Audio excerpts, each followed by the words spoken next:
To isolate New England and end the rebellion, the British launched 2 invasion forces from Canada in the summer of 1777. Both forces intended to combine their strengths and capture Albany. In June, Lieutenant General John Burgoyne's army easily captured Forts Ticonderoga and Independence, forcing the Army of the United States to retreat. Burgoyne won the battles of Harborton and Fort Anne, captured Forts George and Edward, but was defeated in the Battle of Bennington in August. That defeat stalled his advance until supplies were collected, which took precious time.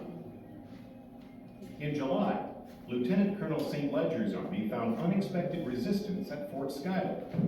The British decimated a militia force near Oriskany, but at great loss to their own force, they eventually retreated. Burgoyne, still intent on reaching Albany, collected enough supplies and crossed the Hudson River on September 13th. The day before, Major General Horatio Gates's newly reinforced 8,100-man American army encamped at Bemis Heights, chosen for the strategic advantages provided by the natural landscape. To an invading army like Burgoyne's, the funnel-like defile created by the closeness of the bluffs and river severely limited maneuverability and tactical options. Gates's army fortified the valley, bluffs, and rising high ground west of the Nielsen farm on the summit, where most of the army was encamped to protect that vulnerable area. By the 17th, the British encamped 3 miles north of Bemis Heights. On the morning of September 19th, the British launched an attack in columns aimed at the Americans' weakest point, the summit. The American response would come to determine the fate of the entire war. Brigadier General Simon Fraser's 3,000-man force of British, Germans, Loyalists, American Indians, and Canadians comprised the right column and moved west before turning southward. The center column, accompanied by Burgoyne himself, and consisting of 1,700 British Redcoats commanded by Brigadier General James Hamilton, followed Fraser for a short distance, then turned south on the road leading into the Great Ravine. The left column was drawn from 2,500 German and British troops under Major General Baron von Radezel, followed by support departments such as the hospital and women and children. The Americans had destroyed every bridge on the road to Bemis Heights. Progress was slow. Learning of the British movement, Colonel Morgan's riflemen and Major Dearborn's light infantry were ordered to scout and skirmish with the enemy. They rushed toward Freeman's farm. Morgan's riflemen were posted on a hill where Freeman's abandoned house and barn stood. At about noon, the 100-man British picket belonging to the center column emerged from the woods. Rifle fire exploded from behind fences and trees, forcing the British to flee. At that moment, infantry from Fraser's column that had been ordered towards the gunfire appeared on Morgan's left flank. The riflemen were quickly routed.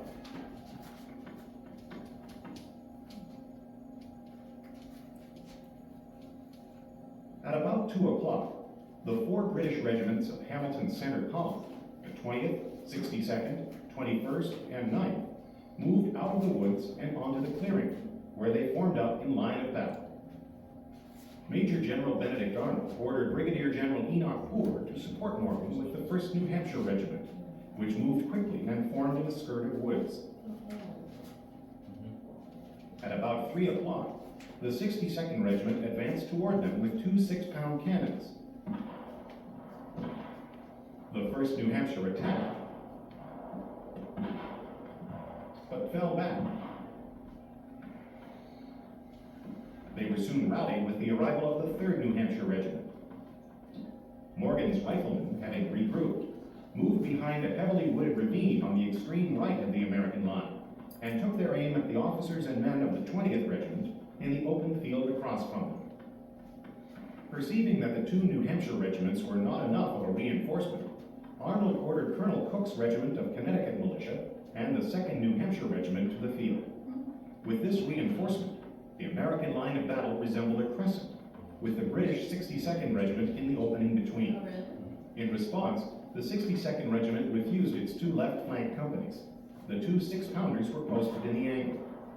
The 21st Royal North British Fusiliers were brought up to protect the 62nd Regiment's right flank, and to withdraw to the wooded road.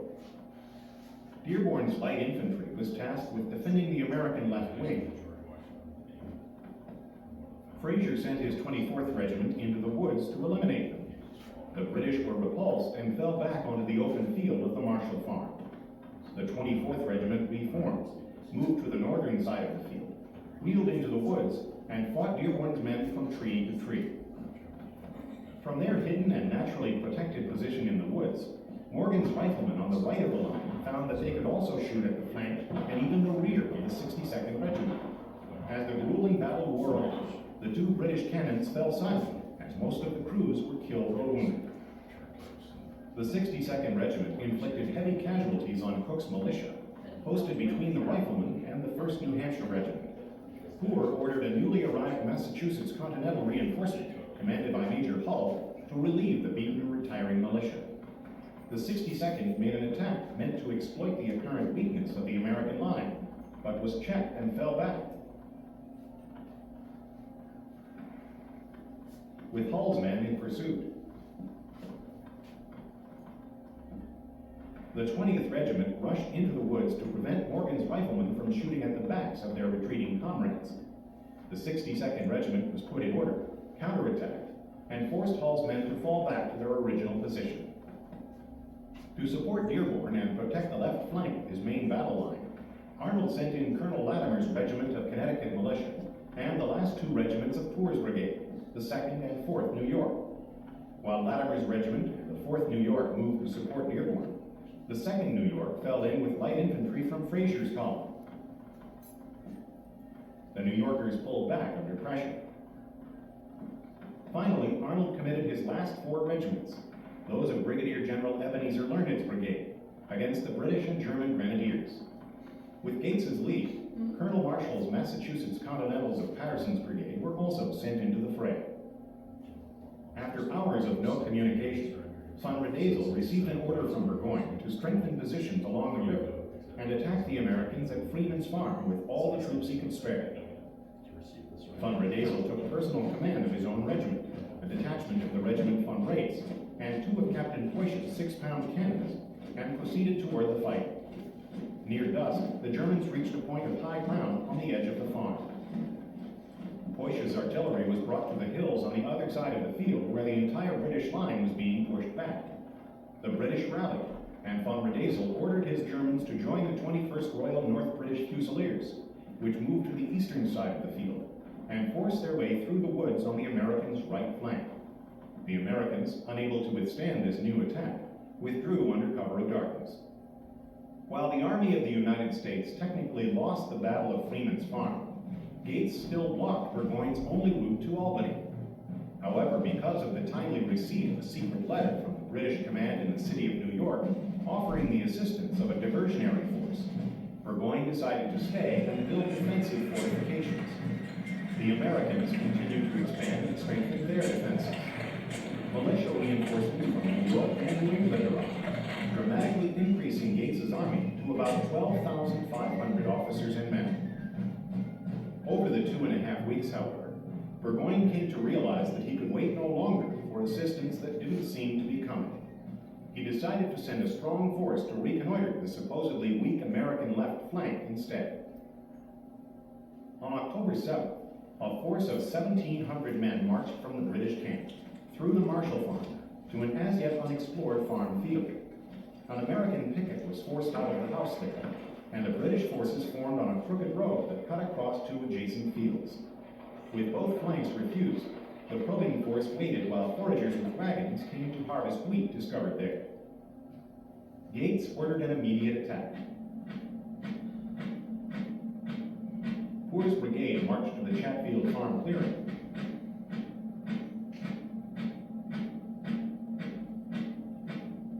While Morgan's riflemen and Dearborn's light infantry moved quickly toward a wooded height commanding the British right flank.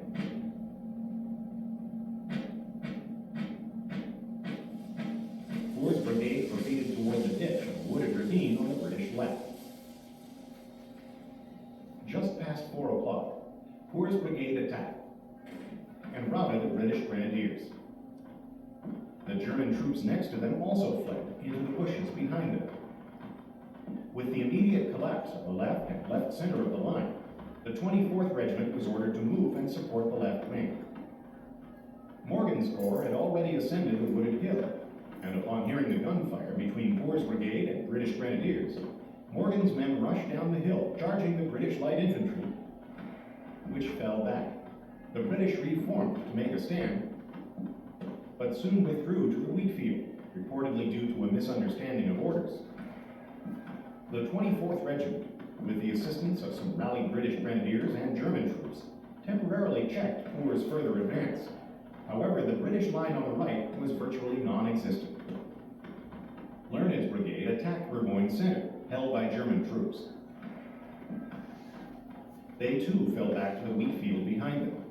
Foch, with his 2 long 6-pounders, kept Learned's men from making an all-out assault on the field. But after finding that the main line had fallen back, Foch withdrew his artillery to a small log wall in front of the house. Foch placed his 2 cannons on both ends of the wall, firing at both Poor's and Learned's troops. Morgan's riflemen moved through the woods, while Dearborn's light infantry rushed to the main field of battle to attack the cannons posted at the house. The Germans and British protecting the house and log wall fled. With the approach of overwhelming American forces, Foch and his men abandoned their post and retreated. Dearborn's men rushed for the house, captured the cannons there, and found themselves in an advantageous location, behind the remnants of Burgoyne's main line, which was still battling Poor's brigade. Dearborn's men fired upon them from about 80 yards distant. The British and remaining Germans retreated. As all British forces retreated from the wheat field, Fraser, conspicuous and spirited, attempted to cover the retreat while in the open field of the Marshall Farm. He was mortally wounded. The British rear guard collapsed and withdrew.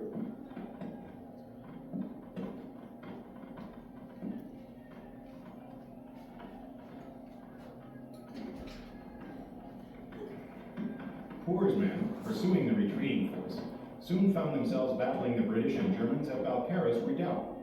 While Poor was able to capture 2 small satellite forts in front of the redoubt itself held.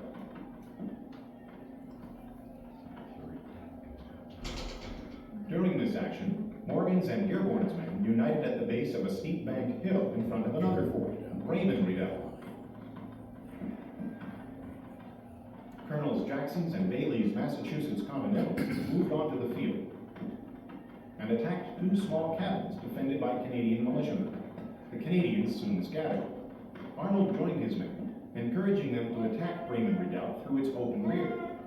Colonel Putnam, commanding 2 Massachusetts Continental regiments, arrived on the battlefield to attack the fort as well.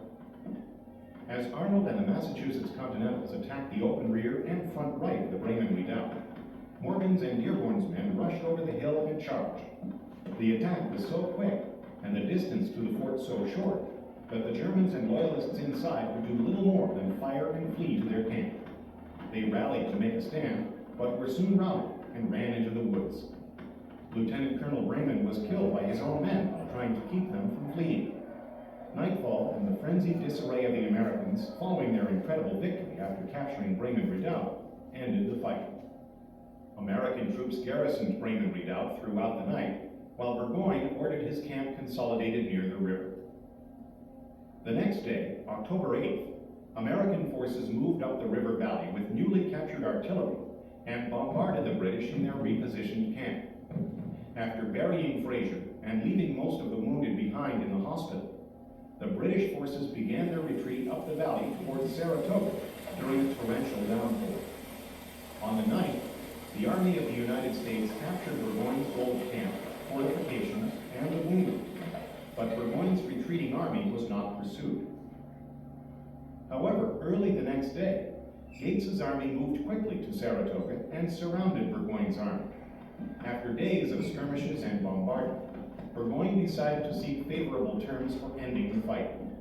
Running dangerously low on food, he insisted on surrendering upon his own terms, and after days of lengthy meetings and delays, Burgoyne finally agreed to a convention, a surrender between himself and Gates.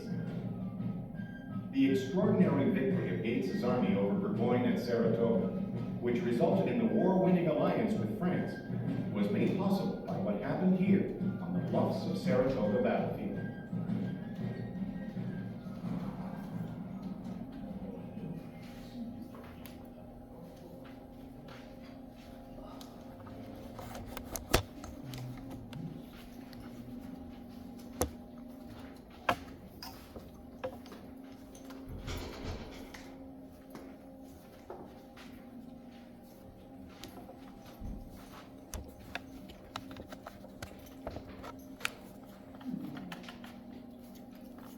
Would you hold that for me?